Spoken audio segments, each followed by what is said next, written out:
सो अभी हमारा जो टॉपिक है उसकी तरफ हम बढ़ते हैं।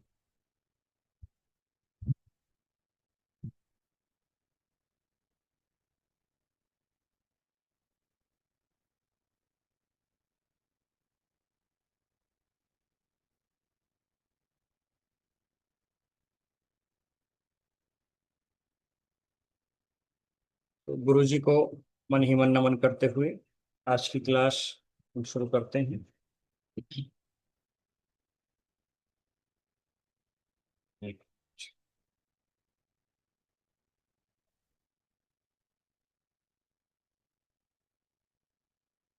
एक मिनट रुकेंगे जरा, क्योंकि इमरजेंसी कॉल है।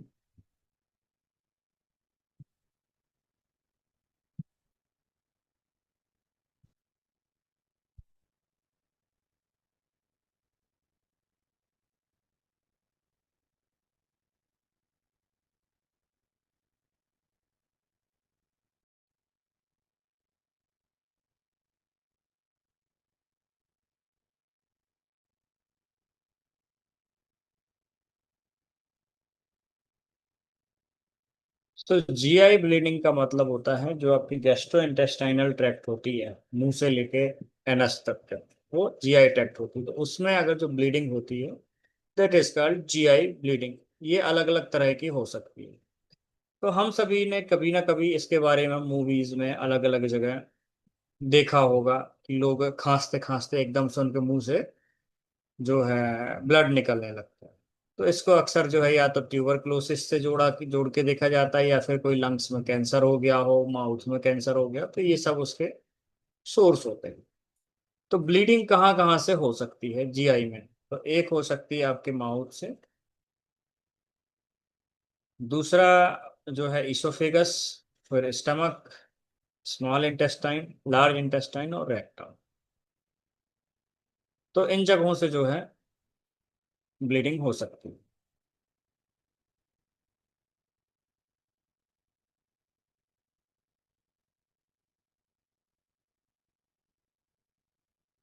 सो माउथ से अक्सर ज्यादातर सभी लोग जानते हैं। ईसोफेगस में अक्सर जैसे इरोजन हो जाता है, जैसे मान लीजिए कोई इन्फेक्शन हो गया है या कुछ ऐसा, कई लोग नॉन वेज खाते हैं, कभी हड्डी फंस गई तो उससे जो है ईसोफेगस वगैरह में ब्लीडिंग हो सकती है। स्टमक में अगर हम ब्लीडिंग का देखें तो स्टमक के अंदर जब पेप्टिक अल्सर होते हैं तब ये देखा जाता है। स्मॉल इंटेस्टाइन में अगर आईबीडी जैसी प्रॉब्लम हो तो उसमें देख सकते हैं। लार्ज इंटेस्टाइन में और रेक्टम में ब्लीडिंग जो है, ब्लीडिंग पाइल्स है, फिशर है, इनके अंदर जो है ब्लीडिंग हो सकती है। तो ये ब्लीडिंग के सोर्स हैं: mouth, oesophagus, stomach, small intestine and large intestine. So bleeding दो तरह की हो सकती है। एक तो जो सीधे आपको दिखाई दे रही है, जैसे किसी ने मुंह से खून की उल्टी की या मुंह से निकला, या कोई मोशन पास करते समय ब्लीडिंग हुई उसको। तो जो सीधे दिखाई देती, यानी कि डायरेक्ट आप अपनी आंखों से देख पा रहे हैं, this that is haematemesis, melaena and haematochezia. ये तीन नाम से उसको हम डिनोट करते हैं। अभी इसमें भी इसको डिटेल में हम समझेंगे। सो इसको बोलते हैं ओवर्ट ब्लीडिंग, जो कि सीधे दिखाई देती। फिर है अकल्ट ब्लीडिंग, जो कि दिखाई नहीं देती लेकिन स्टूल टेस्ट से पता चलती है। यहाँ देखें, जैसे मेलेना है, हिमेटोमेसिस है, तो ये जैसे मान लीजिए मोशन में आ रहा है, partly broken down blood stool के साथ में, या मुंह से खून की उल्टी हुई, तो ये जो है मेलिना कहलाता है। मुंह से उल्टी होना वगैरह हेमेटोमेसिस। सो अभी हमने जो है ओवर्ट ब्लीडिंग के अंतर्गत आप देखेंगे haematemesis, melaena and haematochezia. And occult bleeding के अंतर्गत जो है, जो जमा हुआ खून रहता है, जो दिखाई नहीं देता है, स्टूल टेस्ट से पता चलता है। यहाँ हम जीआई ब्लीडिंग की बात कर रहे हैं और दूसरी तरह की ब्लीडिंग की बात नहीं कर रहे हैं। ठीक है, तो इसको हमेशा ध्यान रखें। जीआई मतलब gastrointestinal tract, mouth to anus.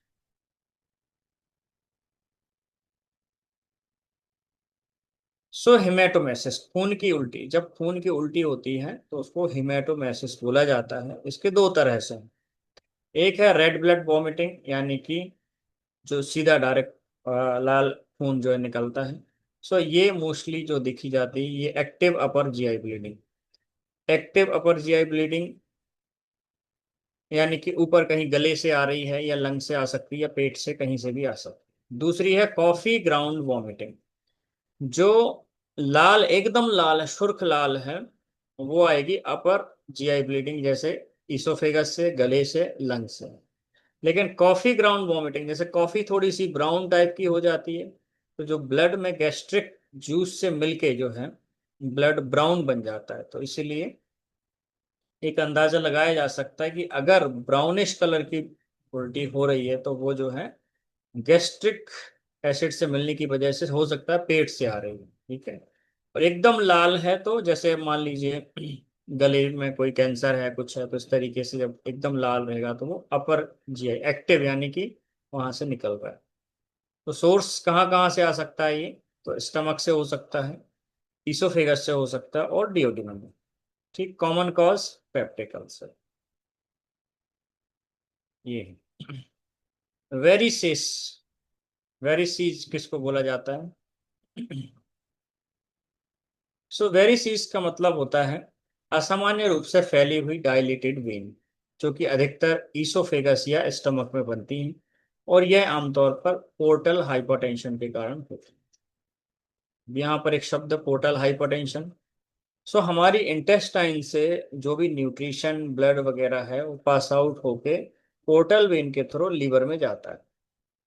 सो अगर वहाँ किसी तरह का क्लॉट बन जाए या कोई ऐसी कंडीशन डेवलप हो जाए, तो वहाँ पोर्टल वेन में हाइपरटेंशन क्रिएट हो जाता है, यानी ज्यादा प्रेशर बन जाए। उस ज्यादा प्रेशर के कारण कारण वहां से जो भी वेन कनेक्टेड हैं पोर्टल वेन से, मान लीजिए आपके इसोफेगस से कनेक्टेड हैं या स्टमक से हैं, तो उनमें जो है वो डायलेटेड हो जाती है। जैसे वेरिकोज वेन होती है वो डायलेटेड वेन है, ऐसे ही अंदर भी हो जाता है। तो इसके जो सबसे मुख्य सामान्य कारणों के तौर पर अगर देखा जाए तो लीवर सिरोसिस है, chronic hepatitis, alcoholic liver disease, और पोर्टल वेन ऑब्स्ट्रक्शन। इनकी वजह से जो है वेरिसीज हो सकता है, यानी डायलेटेड वेन हो जाती है। सो इन स्थितियों में पोर्टल वेन में प्रेशर बढ़ जाता है, जिससे ईसोफेगस की वेन्स फूलकर वेरिसिस वेरिसीज बन जाती है। तो इससे क्या होगा, कभी कभी ब्लीडिंग हो सकती है, कोई वेन्स फूल के फट जाए तो उससे ब्लीडिंग हो सकती है। दूसरा, ईसोफेगल वेरिसीज सबसे ज्यादा इंपॉर्टेंट टाइप है ये। तो इसमें लोअर ईसोफेगस क्यों खतरनाक है, याद देखिए। तो यह अचानक रप्चर होकर सीवियर जीआई ब्लीडिंग कर सकते हैं। तो अगर ब्राउनिश कलर का है, ब्लीडिंग हो रहा है, तो हो सकता है वो पेप्टिक अल्सर की वजह से हो, या फिर लोअर इसोफेगस का जो कार्डियक स्फिंक्टर वाला जो पार्ट है, वहां की अगर कोई डायलेटेड वेन फट गई है या रप्चर हो गई किसी कारण की वजह, चाहे एक्सीडेंट हो या ब्लड प्रेशर बढ़ने से हो, तब भी जो है सीवियर जीआई ब्लीडिंग कर सकती है। तो इसकी वजह से क्या होगा, एक तो हेमेटोमेसिस होगा, यानी कि खून की उल्टी हो सकती है। दूसरा है मेलेना, यानी कि स्टूल जो है काला हो सकता है, क्योंकि वो ब्लड आगे पास आउट चला जाएगा, जिसकी वजह से वीकनेस होगी, और सीवियर केसेस में शॉक में भी पेशेंट जा सकता है।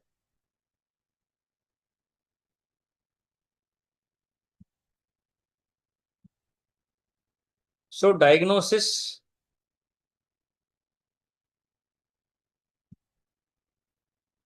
में सबसे बेस्ट टेस्ट है अपर जीआई एंडोस्कोपी। तो एंडोस्कोपी में ये दिखाई देता है। सो इसके लिए एक कैमरा डाला जाता है और उसमें ये पता चल जाता है कि डायलेटेड वेन है, या कोई टॉर्चरस वेन, यानी कि इंजर्ड वेन हो गई है, या रेड वेल मार्क, यानी ब्लीडिंग रिस्क वाली जो वेन। ट्रीटमेंट जो एलोपैथी में दिया जाता है, तो उसमें ब्लड क्लॉटिंग फैक्टर वगैरह रहेंगे, आईवी वगैरह, अगर खून की कमी होगी तो ब्लड ट्रांसफ्यूजन। न्यूरोथेरेपी में जब भी ब्लीडिंग होती है तो हम इंजरी ट्रीटमेंट +4 थायराइड देते हैं जिससे ब्लीडिंग रुक जाती है। और अगर फिर भी ब्लीडिंग ना रुके तो कैल्शियम का ट्रीटमेंट दिया जाता है, क्योंकि कैल्शियम भी जो है एक तरह से क्लॉटिंग फैक्टर है। इसके अलावा और एक और विटामिन है जो क्लॉटिंग में रोल प्ले करता है, मुझे लिखकर बताइए वह कौन सा विटामिन होता है जो कि क्लॉटिंग में अपना एक रोल प्ले करता है। सभी लोग चैट में लिख के बताएं।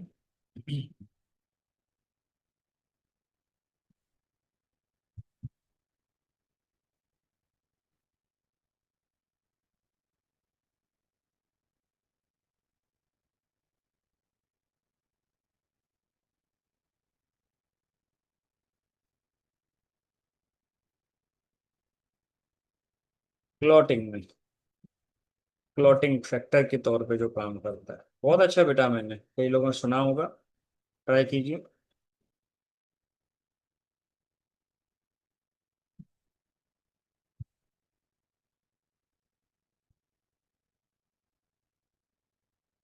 जिनको नहीं मालूम है वो नो लिख दीजिए। Very good. एक आंसर आया है, विटामिन के। सो विटामिन के जो है क्लॉटिंग फैक्टर के लिए यूज होता है। अब विटामिन के को न्यूरोथेरेपी में हम कैसे उकसाते हैं, ये कहाँ बनता है, उसके लिए कोई ट्रीटमेंट याद है किसी को?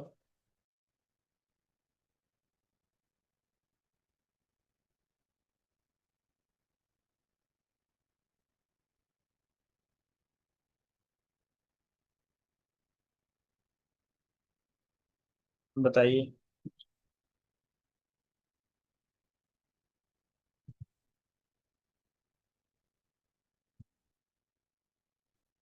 इसके लिए आप दे सकते हैं इंटेस्टाइनल बैक्टीरिया को उकसाने के लिए 6 राइट ओवरी। बाकी ज्यादातर क्लॉटिंग फैक्टर लीवर में बनते हैं, तो लीवर को उकसाना है। चलिए आगे बढ़ते हैं।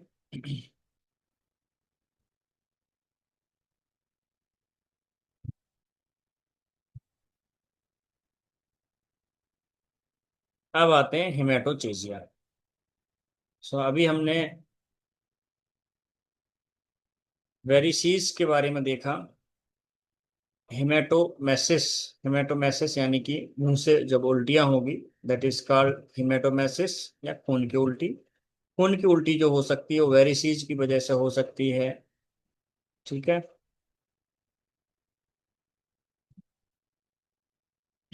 और जब स्टूल में ब्लड दिखेगा, काला दिखेगा, तो मेलेना उसको बोला जाता है।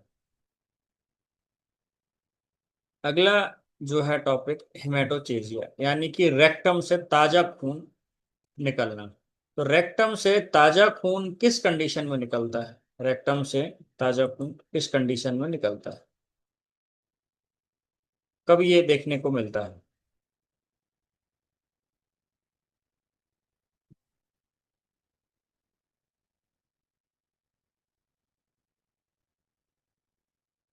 Very good. पाइल्स की कंडीशन हो, फिशर हो, या फिर यस, या फिर आपका जो है रेक्टम के ऊपर सिग्मोइड कॉलन में या खुद रेक्टम में कैंसर हो जाए, तब भी जो है ताजा लाल खून निकल सकता है। मोस्टली ये पाइल्स जो बवासीर होती है उसमें देखने को मिलता है, फिशर में देखने को मिलता है। तो ये एक हो गया लोअर जीआई ब्लीडिंग। ठीक है, अपर ब्लीडिंग में हमने देख लिया है। लेकिन कभी कभी सीवियर अपर ब्लीडिंग में भी हो सकता है, तो मान लीजिए पेट में कुछ कैंसर हो जाए या कुछ खास इंजुरी लग जाए, तब भी ये देखने को मिलेगा। हेमेटोचेजिया।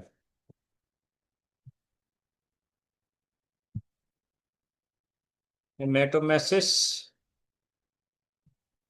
हेमेटोचेजिया, ताजा लाल खून निकलना रेक्टम से। फिर आता है मेलेना। तो मेलेना क्या है, काला चिपचिपा टेरी स्टूल होता है। अपर जीआई ब्लीडिंग मेलेना बनने के लिए लगभग जो है इसमें 100 से 200 ml अपर जीआई ट्रैक्ट में होना चाहिए। जैसे मान लीजिए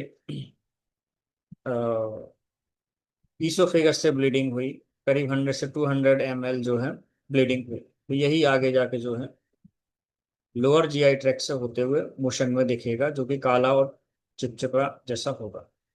आयरन या बिस्मथ खाने से भी स्टूल ब्लैक हो सकता है, लेकिन उसमें ऑकल्ट ब्लड नहीं होता, जमा हुआ ब्लड नहीं होता, या रुका हुआ, ऑकल्ट मतलब रुका हुआ ब्लड। लेकिन जो लोग आयरन सप्लीमेंट खाते हैं या बिस्मथ वगैरह खाते हैं तो उससे स्टूल ब्लैक हो सकता है, तो ये अंतर देखना पड़ेगा। कॉजेज। सो जीआई ब्लीडिंग को तीन पार्ट में डिवाइड किया गया है, किन वजहों से ये हो सकता है। सो लिगामेंट ऑफ ट्रेटीज के ऊपर, हमने अभी ऊपर पिक्चर देखी थी लिगामेंट ऑफ ट्रेटीज, मैं आपको वो दिखाता हूँ। ये है लिगामेंट ऑफ ट्रेटीज। ये ठीक आपके यहाँ स्टमक के ऊपर की लाइनिंग से निकलती है और ड्यूोडेनम के पास में जुड़ जाती है, तो इसके एरिया में जो ब्लीडिंग होगी वो अपर जीआई ट्रैक्ट के अंतर्गत आती है।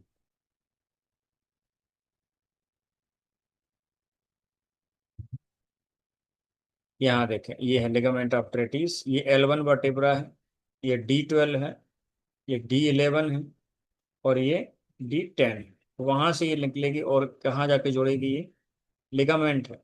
जैसे आपने नी में लिगामेंट होता है, ACL वगैरह होती है, ठीक है। लीवर को भी एक लिगामेंट अलग करती है। तो इसके ऊपर की जो ब्लीडिंग है वो आपकी अपर जीआई ब्लीडिंग कहलाएगी, और इसके नीचे की जो ब्लीडिंग है वो लोअर जीआई ब्लीडिंग कहलाएगी। तो अपर जीआई ब्लीडिंग में अक्सर जो कॉमन कॉज होंगे, एक तो होगा पेप्टिक अल्सर यानी पेट में छाले हो जाना, ईसोफिगल वेरिसिस, ईसोफिगल वेरिसिस मतलब डायलेटेड वेन हो जाना, फिर मेलोरी या बेसिस टीयर। ये आपको एक बार क्लियर कर देता हूँ।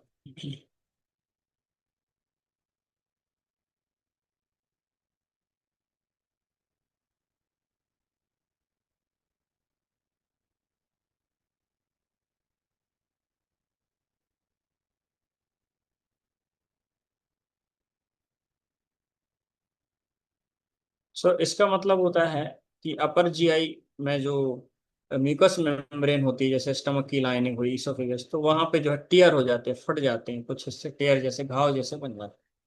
फिर गैस्ट्राइटिस में हो सकता है अपर जीआई ब्लीडिंग, और कैंसर की वजह से।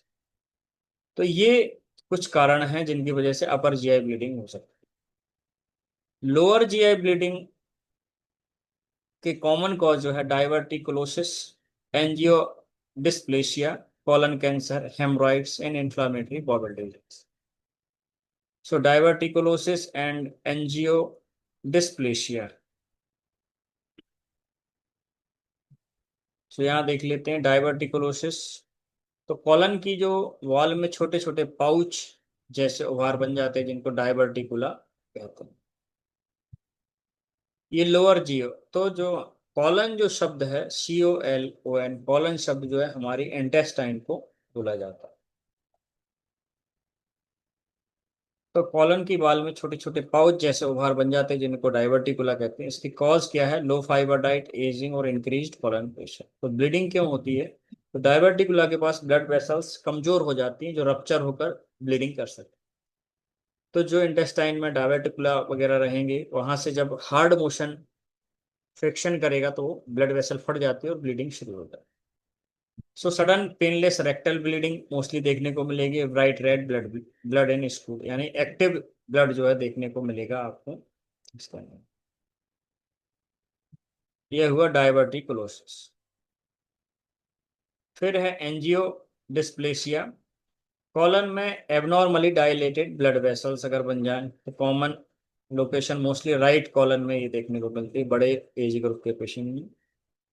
सो इंटरमिटेड ब्लीडिंग यानी कि रुक रुक के ब्लीडिंग होना, ऑकल्ट ब्लड लॉस यानी जमा हुआ खून जो है वो मौजूद हो, आयरन डेफिशिएंसी, एनीमिया वगैरह की कमी में भी ये देखने को मिलता है। अगला है कॉलन कैंसर। कॉलन कैंसर में भी लोअर जीआई ब्लीडिंग हो सकती है। तो कॉलन की लाइनिंग में मेलिग्नेंट ट्यूमर बन जाता है, जिसकी वजह से ब्लीडिंग होती है। ट्यूमर जो है फ्रेजाइल होता है और स्टूल के कांटेक्ट से ब्लीड करता है। कभी कभी ट्यूमर के अंदर ही भी ब्लड वेसल्स डेवलप हो जाते हैं। सो इसके सिम्टम्स क्या रहेंगे कि ब्लड मिक्स्ड विथ स्टूल, जो स्टूल पास होगा उसमें ब्लड मिक्स रहेगा, अचानक से वेट लॉस होगा, खून की कमी होगी, और वॉवेल हैबिट, या तो अचानक से लूज मोशन बार बार लूज मोशन लगेंगे, कभी कब्ज होगी, कभी लूज मोशन, ये भी देखने को मिलता है। पर कई बार जो है ऑकल्ट ब्लीडिंग कोलन कैंसर का पहला साइन होता है। तो अगर ब्लड बार बार ब्लड ये देखने को मिल रहा है कि मोशन में ब्लड आ रहा है और पाइल्स की कोई हिस्ट्री नहीं है, तो इसके लिए कोलोनोस्कोपी की जाती है। कोलोनोस्कोपी में नीचे से कैमरा डाल, एनएस के थ्रू कैमरा डाल के जो है यह देखा जाता है। लोअर जीआई ब्लीडिंग के अंतर्गत अगला है हेमरॉइड्स। हेमरॉइड्स एक तरह की सूजी हुई वेन होती हैं जो कि रेक्टम या एनस के अंदर मौजूद होती हैं। तो वहां पर ये फूल के एक अंगूर की तरह इस तरीके से, या जो किशमिश होता है उस तरह से ये फूल जाते हैं। तो इसमें इंटरनल हेमरॉइड्स होते हैं और एक्सटर्नल हेमरॉइड्स होते हैं। तो ये जिसको एक खूनी बवासीर भी बोला जाता है, बादी बवासीर भी बोला जाता है। तो कुछ लोगों को अंदर होते हैं, कुछ लोगों को ये बाहर होते हैं। सिम्टम्स के तौर पर fresh blood on toilet paper, blood coating stool and pain और ईचिंग वगैरह इसमें देखने को मिलेगी। मोस्टली इसमें ब्राइट रेड ब्लड देखने को मिलता है। इन्फ्लामेटरी बॉवल डिजीज आईबीडी, जैसा कि इसका नाम ही है, तो आईबीडी के अंतर्गत जैसे मेन टाइप, एक तो अल्सरेटिव कोलाइटिस, दूसरा होता है क्रॉन डिजीज। सो कॉज के तौर पर अगर देखा जाए तो इंटेस्टाइनल लाइनिंग में क्रॉनिक इन्फ्लामेशन हो जाता है, लंबे समय से इन्फेक्शन मौजूद रहता है और वही आगे जाके क्रॉनिक इन्फ्लामेशन का कारण बनता है, जिसकी वजह से आंतों में सूजन आ जाती है और स्टूल जब पास होता है तो उस दौरान जो है ब्लड वेसल डैमेज हो जाती है, जिससे ब्लडी डायरिया होता है, एब्डोमिनल पेन होता है, फीवर और वेट लॉस होना शुरू हो जाता है। सो क्विक कंपैरिजन अगर हम देखें तो डायवर्टिकुलोसिस, सडन ब्राइट ब्लीडिंग लेकिन painless. NGO dysplasia, intermittent bleeding यानी रुक रुक के होगी, मोस्टली जो है बड़े लोगों में देखने को मिलती है। Colon cancer, so blood mixed in stool, weight loss होगा, सडनली वेट लॉस होना। Haemorrhoids, fresh blood on toilet paper and IVD, bloody diarrhoea and inflammation. So weight loss suddenly इसमें भी हो सकता है, ये आपका आईबीएस की बीमारी में भी हो सकता है। तो कॉलन कैंसर है तो उसका पता लगाने के लिए कॉलोनोस्कोपी करना जरूर। तो एक पिक्चर के थ्रू यहाँ पर समझाया गया है। डायबिटिक्लोसिस आप पिक्चर में देखें, ये छोटे छोटे पाउच बन जाते हैं। सो ब्लड वेसल रप्चर होकर ब्राइट रेड ब्लड निकलना शुरू हो जाता है। फिर एंजियोडिस्प्लेसिया के अंतर्गत ब्लीडिंग रुक रुक के होती है। ये मोस्टली अक्सर यहाँ आप देखें ट्यूमर बन गया है उसकी वजह से। फिर हेमराइड्स, ये आप देखें, ये वेन स्वेल हो जाती हैं। सो रेक्टम एनस में स्वेलिंग वेन्स रहती हैं। फिर कॉलन कैंसर के अंदर ये देखिए, ये ट्यूमर यहाँ पर बन गया है, इसकी वजह से ये वेन को फाड़ देता है, या उससे जब टकराती है तो ब्लड रिमूव होना शुरू हो जाता है। इन्फ्लामेटरी बाउल डिजीज में ulcerative colitis and Crohn's disease, तो इसमें क्रॉनिक इन्फ्लामेशन की वजह से डायरिया होता है और उसमें ब्लड देखने को मिलता है। स्मॉल बॉवेल ब्लीडिंग, छोटी आंत में जो है ब्लीडिंग होना, सो ये ट्यूमर की वजह से हो सकता है, क्रॉन्स डिजीज की वजह से हो सकता है।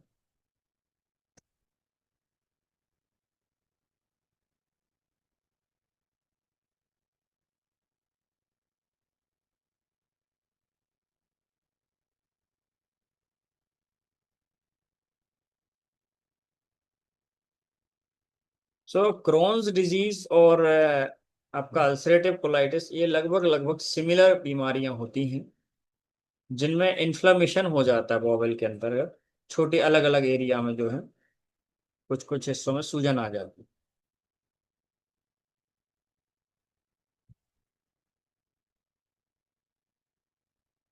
अब हम देखेंगे आगे, इसमें थोड़ा सा नोट्स देख लीजिए। ट्यूमर्स, सो स्मॉल इंटेस्टाइन में बिनाइन या मैलिग्नेंट ट्यूमर की ग्रोथ बनना, जिससे स्मॉल इंटेस्टाइन में ब्लीडिंग हो सकती है।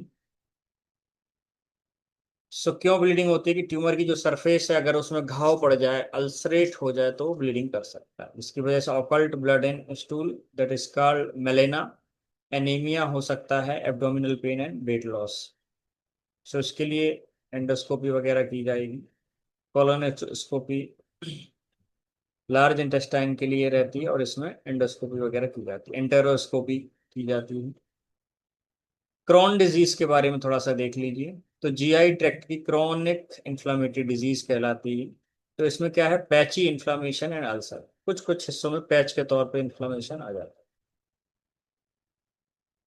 Symptoms abdominal pain, chronic diarrhoea, weight loss and intestinal bleeding. Complication stricture, fistula and bleeding. So इसमें एंटी इन्फ्लामेटरी ड्रग्स वगैरह दिए जाते हैं। न्यूरोथेरेपी में हम इन्फ्लामेशन ट्रीटमेंट दे सकते हैं, और क्रॉनिक इन्फेक्शन है तो इन्फेक्शन ट्रीटमेंट जो 20-13-6 कुंडली वाला जो ट्रीटमेंट वो इसमें यूज किया जाता है। अभी मेरे पास एक ऑलरेडी एक पेशेंट है जिनको करीब 10 से 15 साल से आईबीडी था। वो कुछ भी नहीं खा पाती हूँ, लेकिन अभी 2 महीने की ट्रीटमेंट में पहले ही महीने में वो जो है काफी ठीक हो गई थी। अभी उनकी दूसरी तरह की समस्याओं की ट्रीटमेंट चल रही। तो आईबीडी जैसी बीमारियां भी सही हो सकती।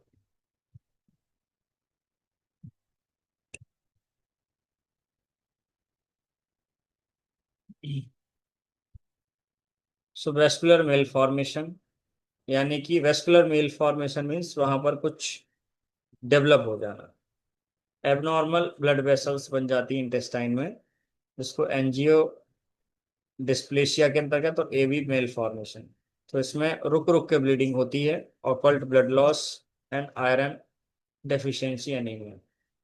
एंडोस्कोपी वगैरह करके पता लगाएगा सर।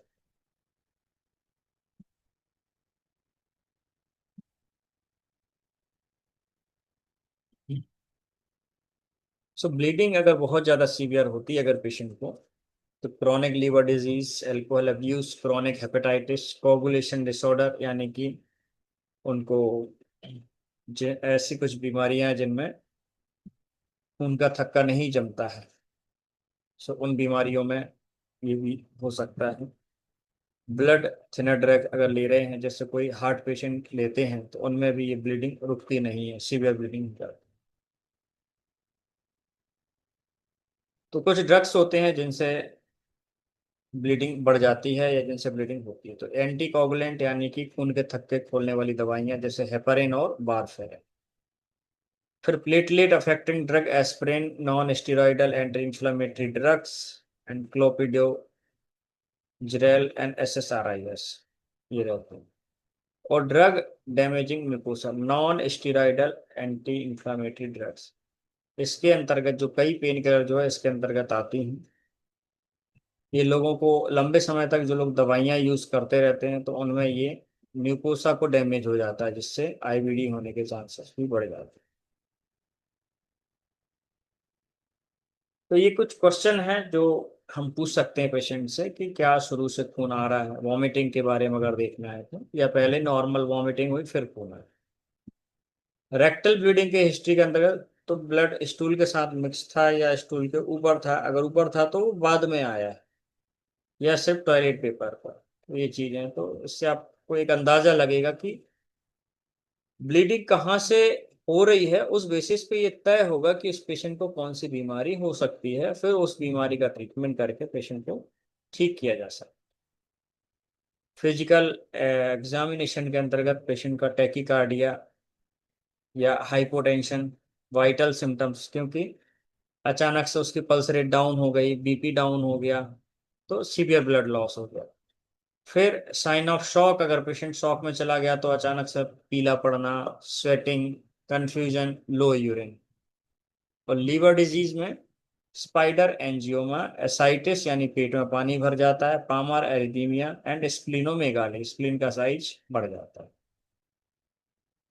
रेड फ्लैग साइन कब इमरजेंसी है पेशेंट को, जब सडनली उसकी पल्स रेट 30, 40, 50 तक आ गई, तो उसको हॉस्पिटलाइज करना है। पसीने बहुत आ रहे हैं, पेलर हो रहा है, एंड हाइपोटेंशन, बीपी एकदम डाउन हो गया, और सिनकोप की स्थिति में। डायग्नोसिस, सो ब्लड टेस्ट में CBC, platelet count, PT, liver function test. और nasogastric tube upper GI bleeding में यूज किया जाता है, जिसकी वजह से भी ब्लड आ सकता है। जैसे यहाँ से कुछ लोग ना खा नहीं पाते हैं, तो उनको नाक से ट्यूब डाली जाती है, जिसको नेजोगैस्ट्रिक ट्यूब बोला जाता है। तो इससे ब्लड हो सकता है, जिसकी वजह से एक्टिव अपर जीआई ब्लीडिंग हो सकती है, स्लो ब्लीडिंग भी देखने को मिलती है। एंडोस्कोपी, तो अपर जीआई ब्लीडिंग में अपर एंडोस्कोपी किया जाता है, ऊपर से कैमरा डाल के चेक करेंगे, जिससे पता चलेगा कि कहाँ क्या प्रॉब्लम है, कहीं कोई नसें फूली हुई है क्या, इन्फ्लामेशन है क्या, अल्सर है क्या। ठीक। और लोअर जीआई ब्लीडिंग के लिए कोलोनोस्कोपी की जाती है। बाकी और भी टेस्ट हैं, एंजियोग्राफी है, कैप्सूल एंडोस्कोपी है, एंड रेडियो न्यूक्लाइड स्कैन वगैरह। तो किसी भी तरह की ब्लीडिंग में न्यूरोथेरेपी में हम क्या क्या दे सकते हैं? एक तो इंजरी दे सकते हैं, फोर थायराइड दे सकते हैं, 1 पॉइंट लीवर इंटू 6, 125 DCC दे सकते हैं।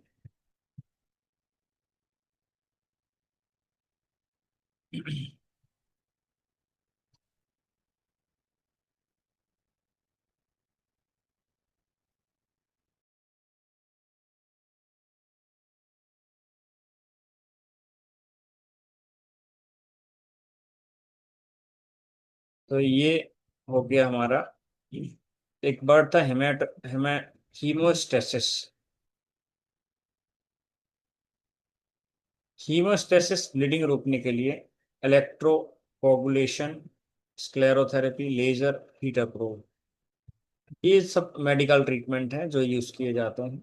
ये हमारे काम के नहीं है।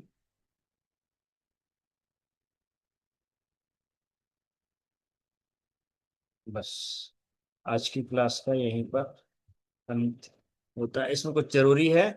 सो रेक्टल ब्लीडिंग अपर जीआई से भी हो सकती है, लगभग 80% केसेस में ब्लीडिंग खुद रुक जाती है। एंडोस्कोपी डायग्नोसिस और ट्रीटमेंट दोनों के लिए बेस्ट है, एंडोस्कोपी जो है। और सीवियर जे ब्लीडिंग मेडिकल इमरजेंसी है, अगर सीवियर हो रहा है, कंटिन्यू हो रही है, नहीं रुक रही है, तो फिर पेशेंट को डॉक्टर के पास आपने दिखा।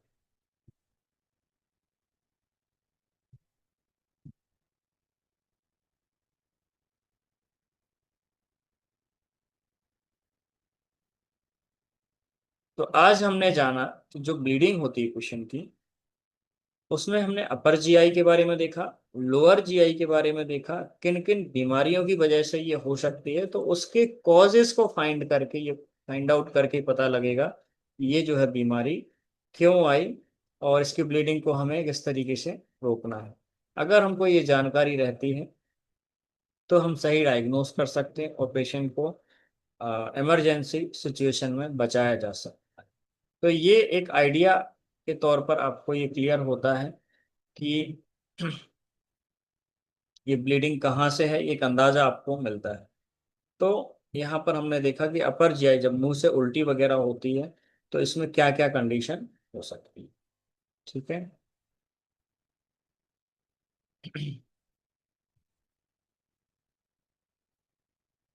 अगर किसी का कोई सवाल है तो हम ये सवाल लेंगे, फिर इसके बाद हम क्लास एंड करेंगे, फिर मिलेंगे अपने नेक्स्ट किसी अन्य टॉपिक के साथ में। तब तक सभी का बहुत बहुत धन्यवाद। नमस्कार। जय गुरु जी। जय निगुरु।